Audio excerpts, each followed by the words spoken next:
ناظرین، آج ہم کعبۃ اللہ شریف کی بنیاد، اس کی تعمیر کے بارے میں سنیں گے۔ حضرت آدم علیہ السلام نے سب سے پہلے کعبۃ اللہ شریف کی تعمیر کی۔ جب حضرت آدم علیہ السلام کو زمین پر اتارا گیا، چونکہ حضرت آدم علیہ السلام آسمانوں میں رہتے ہوئے بیت المعمور، جو کہ فرشتوں کا بیت اللہ یا کعبہ شریف کہلاتا ہے، اس کے ارد گرد فرشتے طواف کرتے ہیں۔ حضرت آدم علیہ السلام نے وہاں پہ بیت المعمور کو دیکھا ہوا تھا، تو اللہ تعالیٰ کی بارگاہ میں عرض کی کہ یہاں پر بھی کعبۃ اللہ شریف ہونا چاہیے، یعنی اللہ کا گھر ہونا چاہیے، تو جس کا میں طواف کر سکوں، جس کی طرف رخ کر کے میں عبادت کر سکوں۔ تو آپ کی اس دعا کی بدولت حضرت جبرائیل علیہ السلام کو بھیجا گیا۔ حضرت جبرائیل علیہ السلام نے حضرت آدم علیہ السلام کی رہنمائی کی، اور حضرت آدم علیہ السلام نے کعبۃ اللہ شریف کی حضرت جبرائیل علیہ السلام کی رہنمائی کے مطابق بنیاد رکھی۔ اور حضرت نوح علیہ السلام کے دور میں جب طوفان نوح آیا تو بیت اللہ شریف کو ایک روایت کے مطابق اٹھا لیا گیا اور اس کی بنیادیں باقی رہ گئیں۔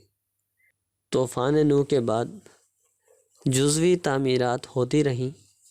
آخرکار حضرت ابراہیم علیہ السلام کو حکم ہوا، حضرت ابراہیم علیہ السلام اپنے بیٹے حضرت اسماعیل علیہ السلام کے ساتھ مل کر انہوں نے کعبۃ اللہ کی تعمیر کی۔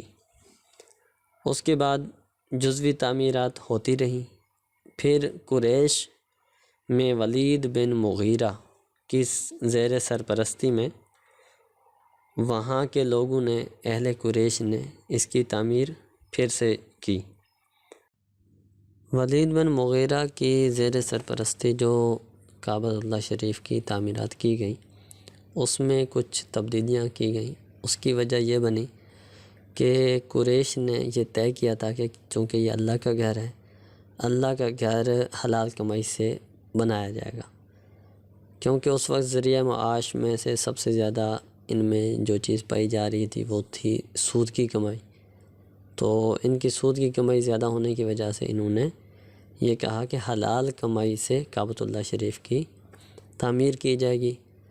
اب حلال کمائی سے جب تعمیر کی گئی تو پھر کعبۃ اللہ شریف کی جو جگہ تھی وہ مکمل تعمیر نہ ہو سکی۔ حتیم جسے آج کہا جاتا ہے، اس کو باہر نکال کر کچھ بنیاد کم کر کے تعمیر دوبارہ کر دی گئی۔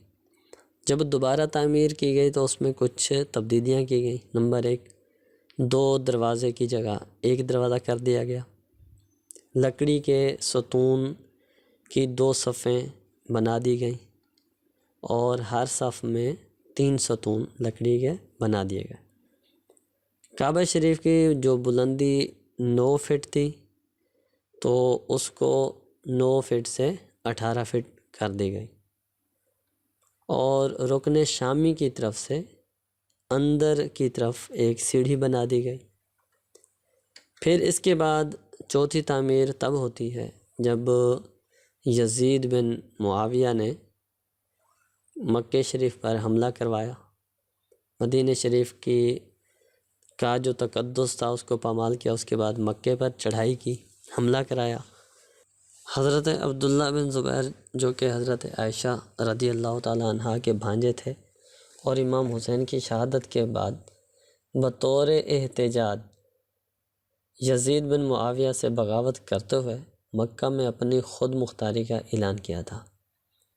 انہوں نے نبی کریم صلی اللہ تعالی علیہ وسلم کی خواہش کا احترام کرتے ہوئے 685 یعنی 685 عیسوی میں بیت اللہ کو دوبارہ ابراہیمی بنیادوں پر، یعنی کہ جیسے حضرت ابراہیم علیہ السلام نے تعمیر کیا تھا ویسے کروا دیا۔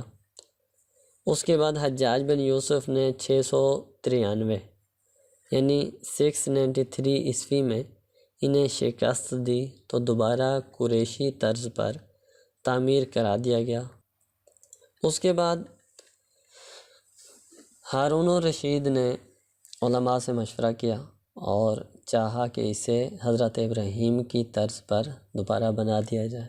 تو علماء نے انہیں کہا کہ اگر آپ حضرت ابراہیم علیہ السلام کی جو بنیادیں تھیں ان پر اس کو بناتے ہیں تو آپ کے بعد آنے والا جو شخص ہوگا وہ پھر اسے قریش کی طرز پر بنا دے گا، تو اس طرح یہ بیت اللہ شریف کا جو تقدس ہے وہ پامال ہوتا رہے گا اور یہ نہ ختم ہونے والا سلسلہ چلتا رہے گا۔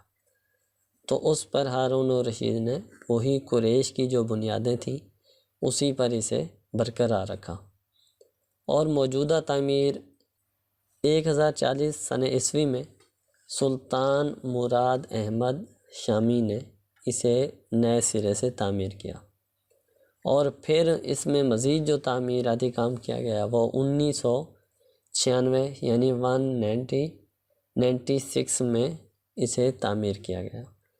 آخری تعمیر 1996 میں ہوئی، اور یہ سب سے آخری تعمیر اور یہی مضبوط ترین تعمیر سمجھی جاتی ہے۔